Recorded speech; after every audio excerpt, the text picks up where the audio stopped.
नमस्कार, आप देख रहे हैं हर खबर में हूं आपके साथ अमित शर्मा। वक्त है क्रिमिनल का। पुलिस इन दिनों क्राइम और बदमाशों को पकड़ने के लिए हर हथकंडे अपना रही है। बदमाशों को पकड़ने के लिए कभी मुखबिर काम आते हैं तो कभी अपराधियों पर इनाम की घोषणा करती है। और इसी कड़ी में पुलिस ने बहादुरगढ़ में 30,000 के इनामी क्रिमिनल को गिरफ्तार करने में बड़ी सफलता हासिल की है।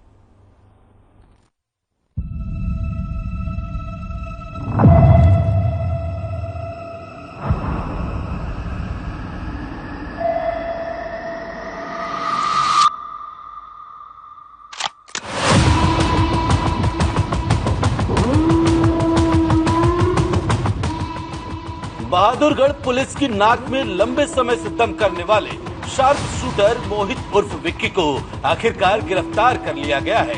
मोहित उर्फ विक्की पर पुलिस की ओर से 30,000 रुपए का इनाम भी रखा गया था। बहादुरगढ़ एसटीएफ इंचार्ज विवेक मलिक की टीम ने खूंखार इनामी बदमाश मोहित उर्फ विक्की को गिरफ्तार करने में कामयाबी हासिल की है। बदमाश मोहित के खिलाफ कई जिलों में हत्या के प्रयास, लूट, डकैती जैसे आधे दर्जन से ज्यादा केस दर्ज हैं। कलानौर का रहने वाला मोहित उर्फ विक्की रामकरण बयापुर गिरोह का शार्प शूटर रहने के साथ साथ अति वांछित कैटेगरी का अपराधी है।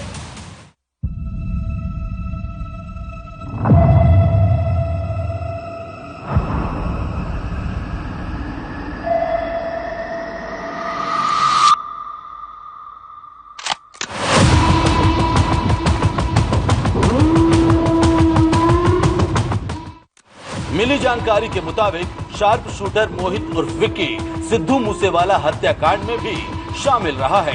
दरअसल फतेहाबाद से सिद्धू मूसेवाला हत्याकांड के अवतार जुड़ रहे हैं, क्योंकि आधी रात को फतेहाबाद के एक होटल में फर्जी आधार कार्ड के सहारे मूसेवाला के हत्यारे रुके थे।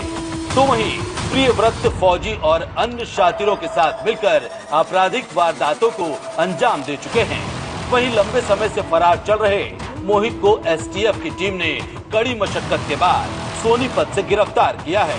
एसटीएफ इंस्पेक्टर विवेक मलिक की टीम को मुखबिर से सूचना मिली थी, जिसके बाद मलिक की सुपरविजन में एसटीएफ ने तत्परता दिखाते हुए शार्प शूटर को धर दबोचा। वहीं सफलता मिलने के बाद विवेक मलिक ने बताया कि मोहित उर्फ विक्की पर 2 अलग अलग मामलों में 25,000 और 5,000 रुपए का इनाम घोषित था, जबकि विक्की के खिलाफ कुल 7 आपराधिक मामले कई पुलिस स्टेशन में दर्ज हैं, जिनमें कलानौर प्रिजन वैन के अंदर गैंगस्टर विक्की बरोड़ा की हत्या के प्रयास के मामले भी शामिल हैं।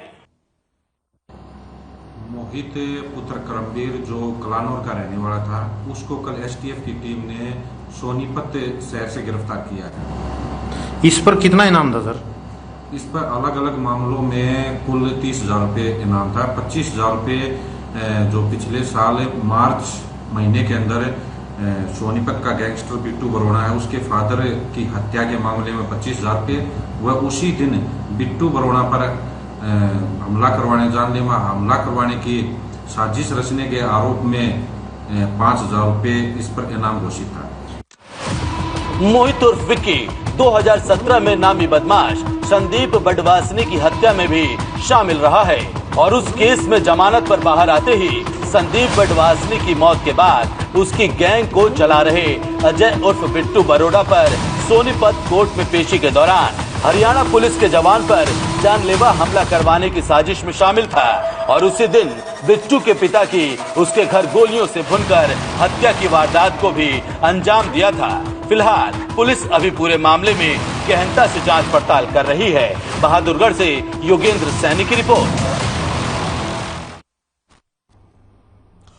वहीं पानीपत से एक दिल दहला देने वाला मामला सामने आया है, जहां एक बच्चे का पहले अपहरण किया गया, फिर फिरौती मांगी और फिरौती नहीं देने पर मासूम को मौत के घाट उतार दिया गया। आखिर क्या है पूरा मामला, देखिए इस रिपोर्ट में।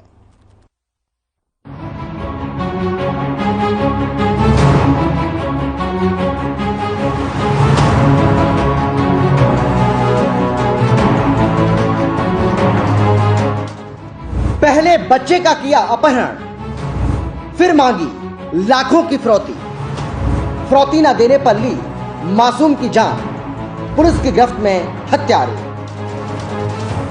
दिखाई दे रहा है ये नजारा पानीपत के गांव बराना का है, जहां दूसरी कक्षा में पढ़ने वाले छात्र रौनक का शव गांव के ही तालाब से बरामद हुआ। जिसके बाद पूरे गांव में हड़कंप मच गया। बच्चे के शव को बड़ी ही बेदर्दी के साथ एक बोरी में बांधकर तालाब में फेंका हुआ था। साथ ही बच्चे के सीने पर 10 ईंटें रखी गई थी ताकि बच्चे के शव को ना देखा जा सके। आपको बता दें कि बच्चे का अपहरण 20 जून को हुआ था। मामले का खुलासा तब हुआ जब पुलिस ने 2 आरोपियों को गिरफ्तार किया। पुलिस ने बच्चे के शव को बुधवार सुबह 10 बजे तालाब से बरामद किया और पोस्टमार्टम के लिए अस्पताल भेज दिया। 364 IPC के तहत मुकदमा दर्ज है और 9.25 साल का लड़का है और उसको उनके जो साझेदार थे उन्होंने उसका अपहरण करके उसका मर्डर कर दिया और डेड बॉडी रिकवर हो चुकी है। बड़े दुख के साथ सूचित किया जा रहा है और दोनों जो मुलजिम है हमने अरेस्ट कर लिए हैं। मामले का खुलासा करते हुए डीएसपी संदीप ने बताया कि दोनों बदमाश गांव से ही संबंध रखते हैं, जिनमें से एक युवक बच्चे के परिवार का करीबी था जो कि बच्चे के पिता के साथ पहले काम कर चुका है। युवक के ऊपर कर्ज था। उसने कर्जा उतारने के लिए गांव के एक युवक के साथ मिलकर अपहरण कर मौत की साजिश रची। घटना के दौरान रौनक घर के बाहर खेल रहा था, तभी आरोपी ने उसे किसी चीज का बहाना देकर अपने पास बुलाया और उसे कुछ दूर ले गया। किडनैपिंग के तुरंत बाद विद इन 10 मिनट मर्डर हो गया था जी। मांगी गई कैसे मारा है? देखिए लेटर मिला है उसकी, अभी FSL से हम जांच कराएंगे, वो सारा इन्वेस्टिगेशन का विषय है। मारा कैसे सर, इसको पता चला हो? अभी पोस्टमार्टम हो रहा है, प्रथम दृष्टया स्ट्रैंगुलेशन लग रहा है, वो सारी चीज़ें पोस्टमार्टम के बाद क्लियर हो पाएंगी। डेड बॉडी कहाँ मिली है सर? अभी गांव में एक जोड़ है, वहाँ से हमने डेड बॉडी ड्यूटी मजिस्ट्रेट की हाजिरी में रिकवर की है। किस तरह से पता लगा कि बॉडी वहाँ पे थी?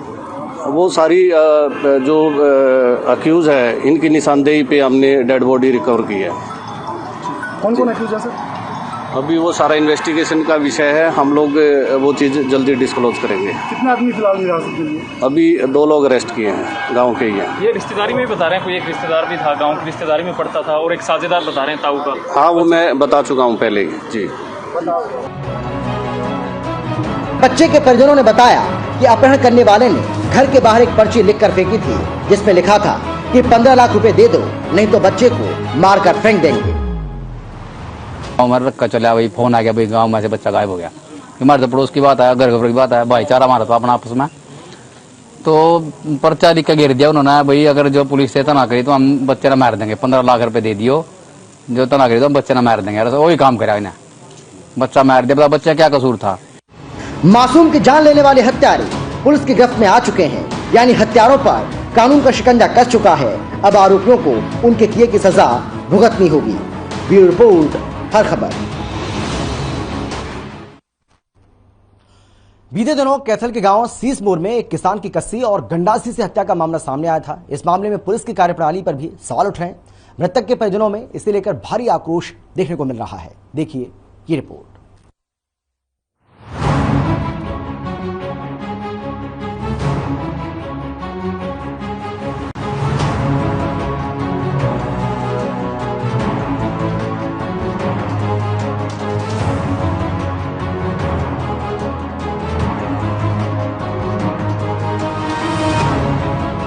कस्सी और गंडासी से किसान की हत्या, पुलिस की कार्यप्रणाली पर उठे सवाल, परिजनों में दिखा भारी आक्रोश, पुलिस के खिलाफ परिजनों का हल्ला बोल।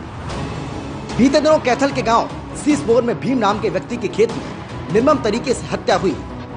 इस हत्या को लेकर परिजनों का रोष बढ़ता जा रहा है। परिजनों और ग्रामीणों का आरोप है कि मृतक को 5 आरोपियों ने मारा, लेकिन पुलिस ने अभी तक केवल 1 आरोपी को गिरफ्तार किया है। और इस संबंध में जब वो तीतरम थाने के एसएचओ से मिले तो उन्होंने बताया कि मानने वाला केवल एक ही व्यक्ति है। ग्रामीणों का आरोप है कि एसएचओ ने आरोपियों से मिलीभगत की है, इसीलिए बिना किसी जांच के उसने केवल एक व्यक्ति को ही आरोपी मान लिया है। बाकी 4 आरोपियों को वो निर्दोष बता रहे हैं। इसीलिए ग्रामीणों ने जिम्मेदार पुलिस अधिकारी के खिलाफ कार्रवाई की मांग की है। वहीं इस मामले में करायत के डीएसपी सज्जन सिंह का कहना है कि 18 जून को खेत में काम कर रहे भीम सिंह की मृत्यु का मामला सामने आया था। उसको काफी चोटें आई थी। इस संबंध में पुलिस ने मामला दर्ज किया था और अब तक मामले में 1 आरोपी को गिरफ्तार कर लिया है। आगे की इन्वेस्टिगेशन अभी चल रही है। जांच में जो भी तथ्य सामने आएगा उसी अनुसार बाकी आरोपियों के खिलाफ कानूनी कार्रवाई की जाएगी। गाँव के खेतों में एक मर्डर हुआ था, जिसमें हमने स्पॉट विजिट करी थी, एफएसएल टीम ने भी करी थी, एविडेंस जुटाई थी, इन्वेस्टिगेशन कंडक्ट की थी। तो ड्यूरिंग इन्वेस्टिगेशन ये सामने आया था कि इसमें हमारे 2 बंदे थे जो डिसीड है मृतक भीम और एक लड़का सुनील, जो खेत में काम कर रहे थे नाली पे, और छोटी सी बात के ऊपर उनका झगड़ा हुआ था। और नाली से जो अड़ंगा निकालते हैं वो डोले पर रखा जा रहा था। सुनील ने उसको मना किया कि ये मेरे खेत में मत डालो। इसी बात पर लेके उनका झगड़ा हुआ और उस झगड़े में थोड़ी गर्मागर्मी होगी और जो सुनील कस्सी से काम कर रहा था उसने कस्सी से 10-12 लगातार वार उस बुजुर्ग आदमी भीम पर वार किए, जिससे उसकी हॉस्पिटल में ड्यूरिंग ट्रीटमेंट डेथ होगी। वहीं अब इंतजार इस बात का है कि कब बाकी आरोपी पुलिस की गिरफ्त में आते हैं और कब उन्हें सलाखों के पीछे भेजा जाता है। हर खबर के लिए कैथल से अनिल चौधरी की रिपोर्ट। कुरुक्षेत्र में एक शव मिलने से सनसनी फैल गई। चौंकाने वाली बात यह है कि जिस मकान से ये शव बरामद हुआ वहां 15 दिन तक शव सड़ता रहा। घर से बदबू आने पर पता चला। अब पुलिस ये पता लगाने की कोशिश कर रही है कि ये हत्या का मामला है या फिर आत्महत्या का। देखिए ये रिपोर्ट।